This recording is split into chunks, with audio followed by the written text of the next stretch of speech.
initiated on Indian soil. Unquote. Vision for Vikasit Bharat.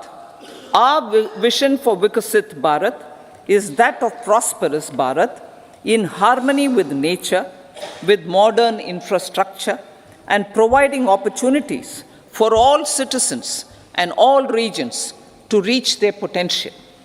With confidence arising from strong and exemplary track record of performance and progress, earning Sabka Vishwas, the next 5 years will be years of unprecedented development and golden moments to realize the dream of developed India by 2047. The trinity of demography, democracy, and diversity backed by Sabka Prayas has the potential to fulfill aspirations of every Indian. As Honorable Prime Minister in his Independence Day address to the nation mentioned, I quote, "There is no dearth of opportunities, as many opportunities as we want. The country is capable of creating more opportunities. Sky is the limit." Unquote. Strategy for Amrit Kal. Our government will adopt economic policies that foster and sustain growth, facilitate inclusive and sustainable development, improve productivity, create opportunities for all, help them enhance their capabilities, and contribute to generation of resources to power investments and fulfill aspirations. Guided by the principle, reform, perform, and transform, the government will take up next generation reforms and build consensus with the states and stakeholders for effective implementation. It is an important policy priority for our government to ensure timely and adequate finances, relevant technologies, and appropriate training for the micro, small, and medium enterprises, MSMEs, to grow and also compete globally.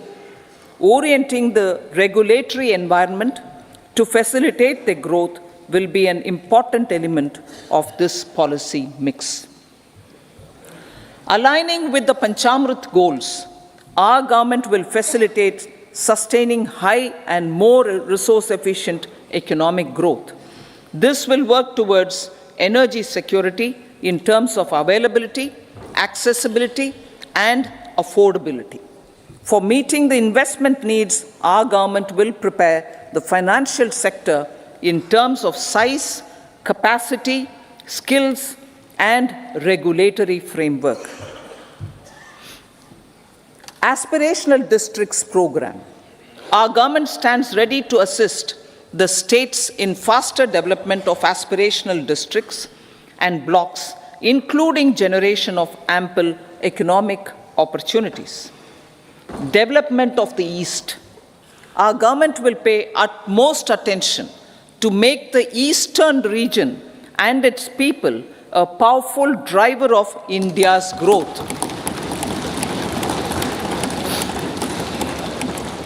PM Awas Yojana Gramin. Despite the challenges due to COVID, implementation of PM Awas Yojana Gramin continued, and we are close to achieving the target of 3 crore houses. 2 crore more houses will be taken up in the next 5 years to meet the requirement arising from increase in the number of families. Rooftop solarization and Muft Bijli. Through rooftop solarization, 1 crore households will be enabled to obtain up to 300 units free electricity every month. This scheme follows the resolve of Honorable Prime Minister on the historic day of consecration of Sri Ram Mandir in Ayodhya. Following benefits are expected. Savings up to 15,000 to 18,000 rupees annually for households from free solar electricity and selling the surplus to the distribution companies. Charging of electric vehicles. Entrepreneurship opportunities for a large number of vendors for supply and installation. Employment opportunities for the youth with technical skills in manufacturing, installation, and maintenance. Housing for middle class. Our government will launch a scheme to help deserving sections of the middle class, and I quote from Honorable Prime Minister's words, living in rented houses or slums or chawls and unauthorized colonies, unquote, to buy or build their own houses. Medical colleges. Several youth are ambitious to get qualified as doctors. They aim to serve our people through improved healthcare services. Our government plans to set up more medical colleges by utilizing the existing hospital infrastructure under various departments. A committee for this purpose will be set up to examine the issues and make relevant recommendations. Cervical cancer vaccination. Our government will encourage vaccination for girls in the age group of 9 to 14 years for prevention of cervical cancer. Maternal and child health care. Various schemes for maternal and child care will be brought under one comprehensive program for synergy in implementation. Upgradation of Anganwadi centers under Saksham Anganwadi and Poshan 2.0 will be expedited for improved nutrition delivery, early childhood care, and development. The newly designed U-Win platform for managing immunization and intensified efforts of Mission Indradhanush will be rolled out expeditiously throughout the country. Ayushman Bharat. Healthcare cover under Ayushman Bharat scheme will be extended to all ASHA workers, to all Anganwadi workers and helpers. Agriculture and food processing. The efforts of value addition in agriculture sector and boosting farmers' incomes will be stepped up. Pradhan Mantri Kisan Sampada Yojana has benefited 38 lakh farmers and generated 10 lakh employment. Pradhan Mantri Formalization of Micro Food Processing Enterprises Yojana has assisted 2.4 lakh SHGs and 60,000 individuals with credit linkages. Other schemes are complementing the efforts for reducing post-harvest losses and improving productivity and incomes. For ensuring faster growth of the sector, our government will further promote private and public investment in post-harvest activities, including aggregation, modern storage, efficient supply chains, primary and secondary processing and marketing and branding. Nano DAP.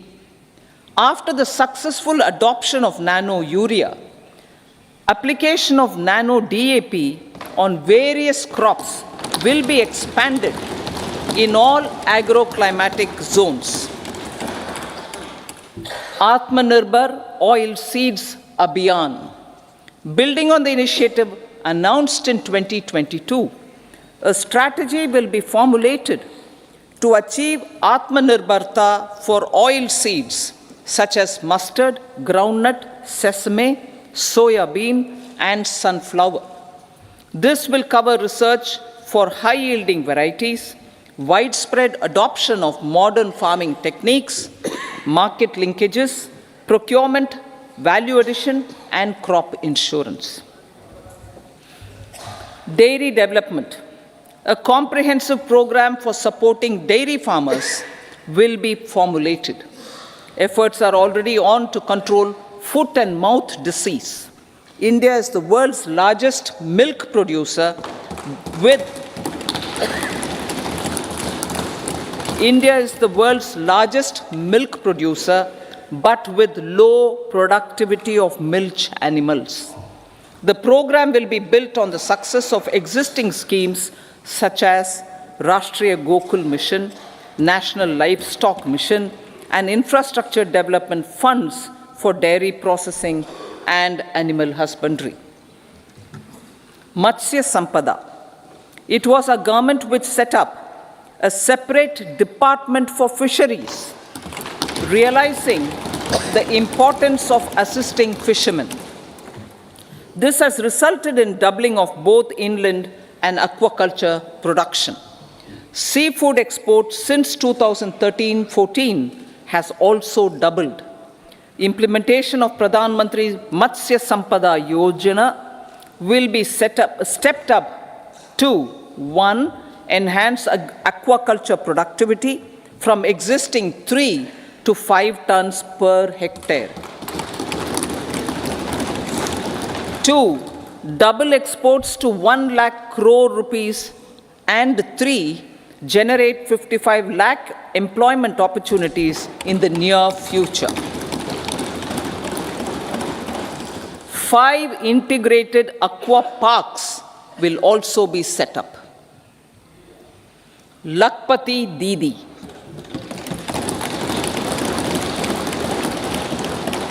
$83 lakh SHGs. 83 lakh SHGs with 9 crore women are transforming rural socio-economic landscape with empowerment and self-reliance. Honorable Speaker said, their success has assisted nearly 1 crore women to become Lakpati Didi already. They are an inspiration to others. Their achievements will be recognized through honoring them. Buoyed by the success, it has been decided to enhance the target for Lakpati Didi from 2 crores to 3 crores.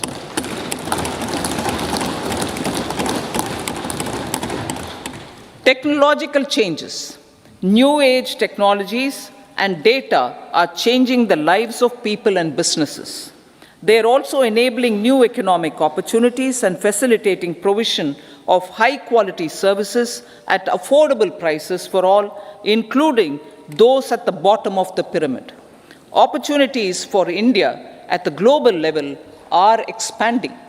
India is showing solutions through innovation and entrepreneurship of its people. Research and innovation for catalyzing growth, employment, and development.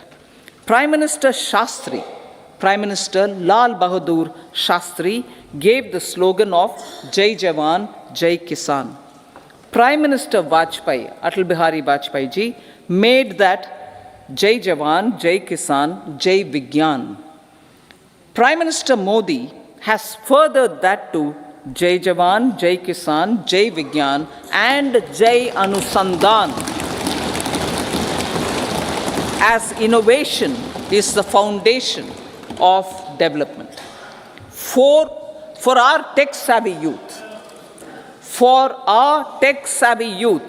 this will be a golden era.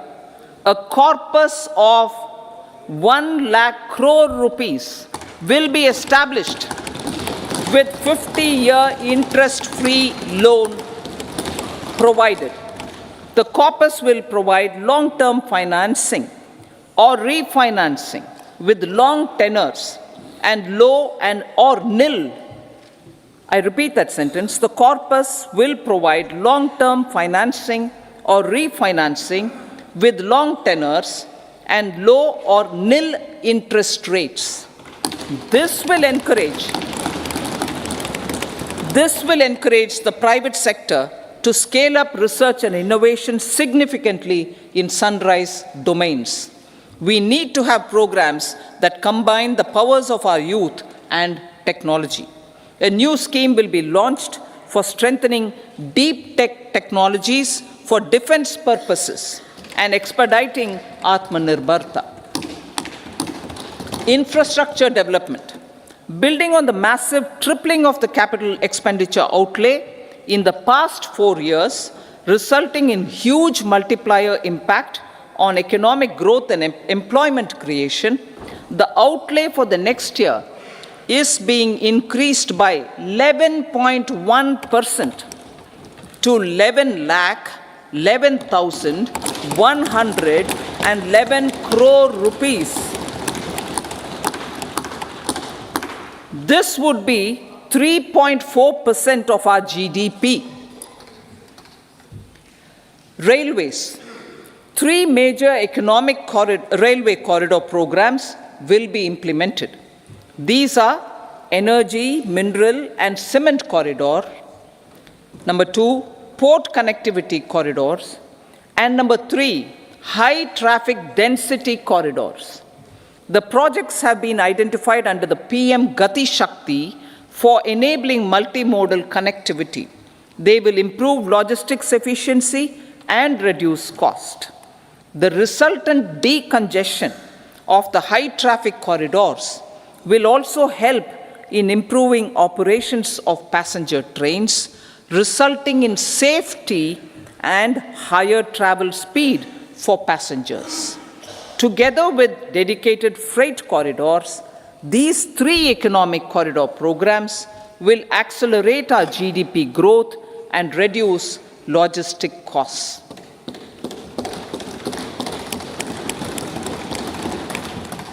40,000 normal rail bogies will be converted to Vande Bharat standards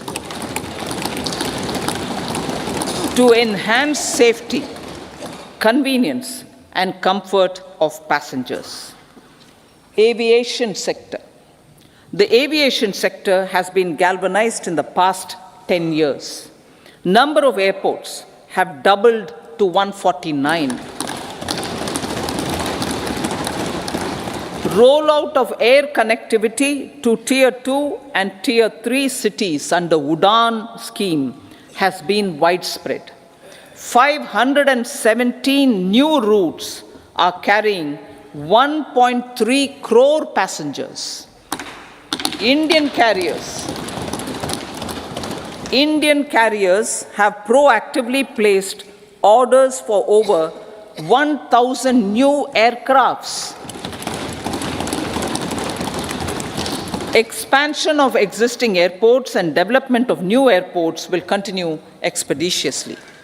Metro and Namo Bharat. We have a fast expanding middle class and rapid urbanization is taking place. Metro rail and Namo Bharat can be the catalyst for the required urban transformation. Expansion of these systems will be supported in large cities, focusing on transit-oriented development. Green energy. Towards meeting our commitment for net zero by 2070, the following measures will be taken. Viability gap funding will be provided for harnessing offshore wind energy, potential for initial capacity of 1 gigawatt. Coal gasification and liquefaction capacity of 100 metric tons will be set up by 2030. This will also help in reducing imports of natural gas, methanol, and ammonia. Phased mandatory blending of compressed biogas in compressed natural gas for transport and piped natural gas for domestic purposes will be mandated. Financial assistance will be provided for procurement of biomass aggregation machinery to support collection. Electric vehicle ecosystem. Our government will expand this and strengthen the e-vehicle ecosystem by supporting manufacturing and charging infrastructure. Greater adoption of e-buses for public transport networks will be encouraged through payment security mechanism. Biomanufacturing and biofoundry. For promoting green growth, A new scheme of biomanufacturing and biofoundry will be launched. This will provide environment-friendly alternatives such as biodegradable polymers, bioplastics, biopharmaceuticals, and bioagri-inputs.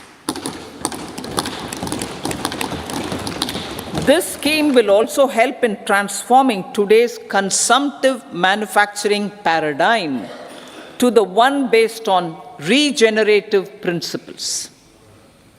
Blue Economy 2.0. For promoting climate-resilient activities for Blue Economy 2.0, a scheme for restoration and adaptation measures and coastal aquaculture and mariculture with integrated and multi-sectoral approach will be launched. Comprehensive development of tourist centers. The success of organizing G20 meetings in 60 places presented diversity of India to global audience. Our economic strength has made the country an attractive destination for business and conference tourism. Our middle class also now aspires to travel and explore. Tourism, including spiritual tourism, has tremendous opportunities for local entrepreneurship. States will be encouraged to take up comprehensive development of iconic tourist centers, branding and marketing them at global scale. A framework for rating of the centers based on quality of facilities and services will be established. Long-term interest-free loans will be provided to states for financing such development on matching basis. To address the emerging fervor for domestic tourism, Honorable Speaker, sir, projects for port connectivity, tourism infrastructure, and amenities will be taken up on our islands, including Lakshadweep. This will help in generating employment also. Promoting investments. The FDI inflow during 2014 to 23 was $596 billion US, marking a golden era. That is twice the inflow during 2005 to 14. For encouraging sustained foreign investment, we are negotiating bilateral investment treaties with our foreign partners in the spirit of First Develop India. FDI is First Develop India. Reforms in the states for Vikasit Bharat. Many growth and development enabling reforms are needed in the states for realizing the vision of Vikasit Bharat. A provision of 75,000 crore rupees as 50-year interest-free loan is proposed this year to support those milestone-linked reforms by the state governments. Societal changes. The government will form a high-powered committee for an extensive consideration of the challenges arising from fast population growth and demographic changes. The committee will be mandated to make recommendations for addressing these challenges comprehensively in relation to the goal of Vikasit Bharat. Amrit Kal as Kartavya Kal. Our government stands committed to strengthening and expanding the economy with high growth and to create conditions for people to realize their aspirations. Honorable Prime Minister in his Independence Day address to the nation in the 75th year of our Republic said, and I quote, "We commit ourselves to national development with new inspirations, new consciousness, new resolutions as the country opens up immense possibilities and opportunities. It is our Kartavya Kal." Unquote. Every challenge of the pre-2014 era was overcome through our economic management and our governance. These have placed the country on a resolute path of sustained high growth. This has been possible through right policies, true intentions, and appropriate decisions. In the full budget in July, Honorable Speaker, our government will present a detailed roadmap for our pursuit of Vikasit Bharat.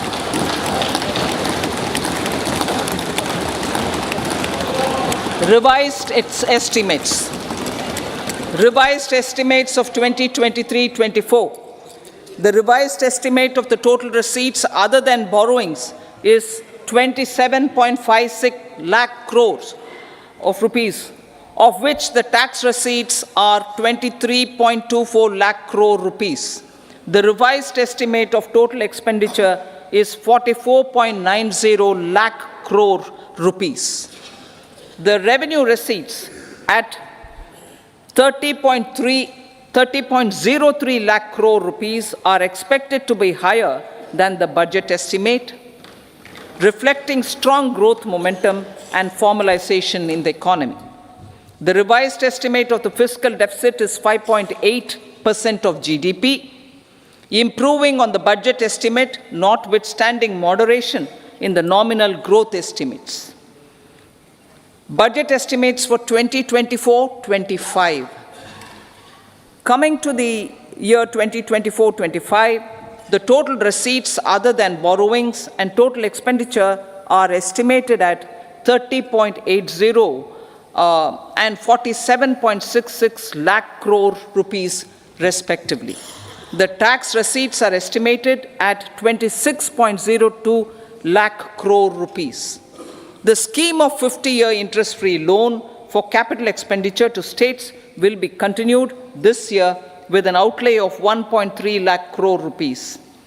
We continue on the path of fiscal consolidation, as announced in my budget speech of 2021-22, to reduce fiscal deficit below 4.5% by 25-26.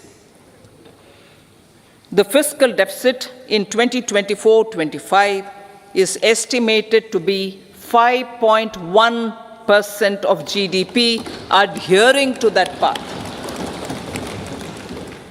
So the gross and net market borrowings through dated securities during 24-25 are estimated at 14.13 lakh crore rupees and 11.75 lakh crore respectively. Both will be less than that in 23-24. Now that the private investments are happening at scale, the lower borrowings by the central government will facilitate larger availability of credit for the private sector. Vote on account. I'll be seeking vote on account approval of the Parliament through the appropriation bill for a part of the financial year 2024-25. I will now move to Part B.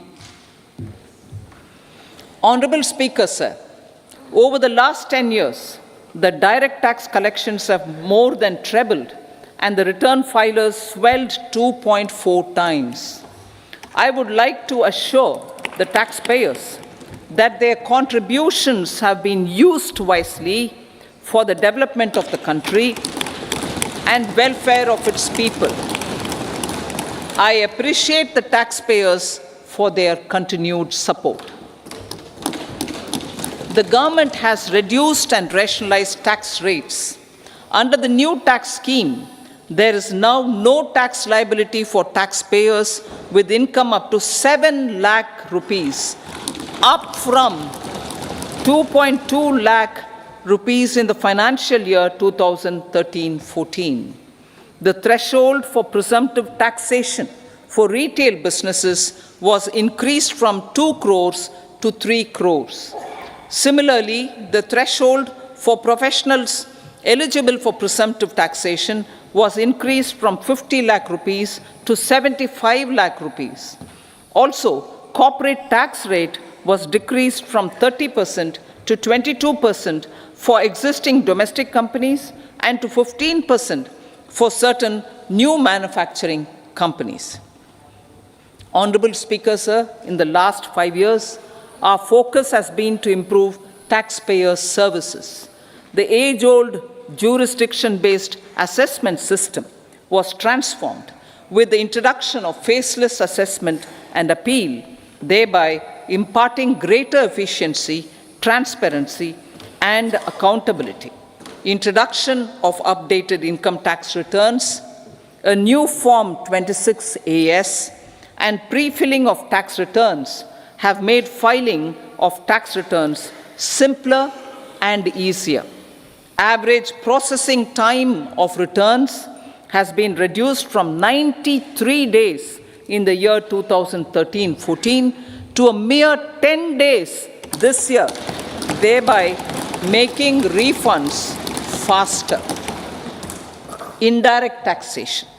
By unifying the highly fragmented indirect tax regime in India, the GST has reduced the compliance burden on trade and industry.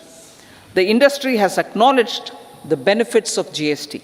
According to a recent survey conducted by a leading consulting firm, 94% of industry leaders view the transition to GST as largely positive. According to 80% of the respondents, it has led to supply chain optimization, as elimination of tax arbitrage and octroi has resulted in disbanding of checkposts at the state and city boundaries. At the same time, tax base of GST more than doubled, and the average monthly gross GST collection has almost doubled to 1.66 lakh crores this year. States too have benefited. States' SGST revenue, including compensation released to states in the post-GST period of 2017-18 to 2022-23, has achieved a buoyancy of 1.22. In contrast, the tax buoyancy of state revenues from subsumed taxes in the pre-GST 4-year period of 2012-13 to 2015-16 was a mere 0.72. The biggest beneficiaries are consumers, as reduction in logistic cost and taxes have brought down prices of most goods and services. We have taken a number of steps in customs to facilitate international trade. As a result, the import release time declined by 47% to 71 hours at inland container depots, by 28% to 44 hours at air cargo complexes, and by 27% to 85 hours at seaports over the last 4 years since 2019, when the national time release studies were first acted. Tax proposals. As for tax proposals, in keeping with the convention, I do not propose to make any changes relating to taxation and propose to retain the same tax rates for direct and indirect taxes, including import duties. However, certain tax benefits to startups and investments made by sovereign wealth or pension funds, as also tax exemption on certain income of some IFSC units, are expiring on 31/3/2024. To provide continuity in taxation, I propose to extend the date to 31/3/2025. Moreover, in line with our government's vision to improve ease of living and ease of doing business, I wish to make an announcement to improve taxpayer services. There are a large number of petty, non-verified, non-reconciled, or disputed direct tax demands, many of them dating as far back as 1962, which continue to remain on the books, causing anxiety to honest taxpayers and hindering refunds of subsequent years. Honorable Speaker, sir, I propose to withdraw such outstanding direct tax demands up to 25,000 rupees pertaining to the period up to financial year 2009-10 and up to 10,000 rupees for financial years 2010-11 to 2014-15. This is expected to benefit about 1 crore taxpayers. 1 crore taxpayers would benefit out of this. Economy then and now. In 2014, when our government assumed the reins, the responsibility to mend the economy step by step and to put the governance systems in order was enormous. The need of the hour was to give hope to the people, to attract investments, and to build support for the much needed reforms. The government did that successfully, following our strong belief of nation first. The crisis of those years has been overcome, and the economy has been put firmly on a high, sustainable growth path with all-round development. It is now appropriate to look at where we were then. I repeat, it is now appropriate to look at where we were then till 2014 and where we are now, only for the purpose of drawing lessons from the mismanagement of those years. The government will lay a white paper on table of the House.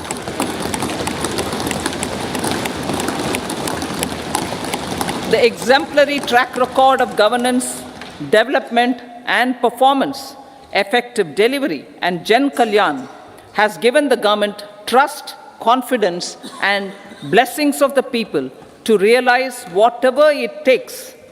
The goal of Vikasit Bharat, with good intentions, true dedication, and hard work in the coming years and decades. With this, Honorable Speaker, I commend the interim budget to this august House. Jai Hind.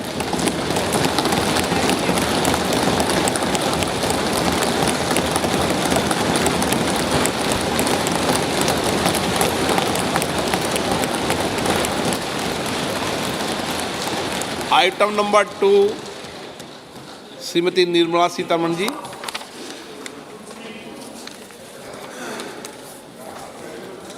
So, with your permission, I rise to lay on the table the following statements under Section 3(1) of the Fiscal Responsibility and Budget Management Act 2003, Medium-Term Fiscal Policy cum Fiscal Policy Strategy Statement and Macroeconomic Framework Statement.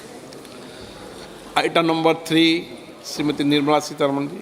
Sir, with your permission, I rise to move for leave to introduce the Finance Bill 2024. प्रश्न ये है कि विधेयक को पुनर्स्थापित करने की अनुमति प्रदान की जाए। जो सदस्य इसके पक्ष में हाँ कहें, जो सदस्य विरोध में ना कहें। मेरे विचार में निर्णय हाँ वालों के पक्ष हुआ, हाँ वालों के पक्ष हुआ। माननीय मंत्री जी, विधेयक को पुनर्स्थापित करें। Sir, I introduce the bill. सभा की कार्रवाई शुक्रवार दिनांक 2 फरवरी 2024 को प्राप्त 11 बजे तक के लिए स्थगित की जाती है।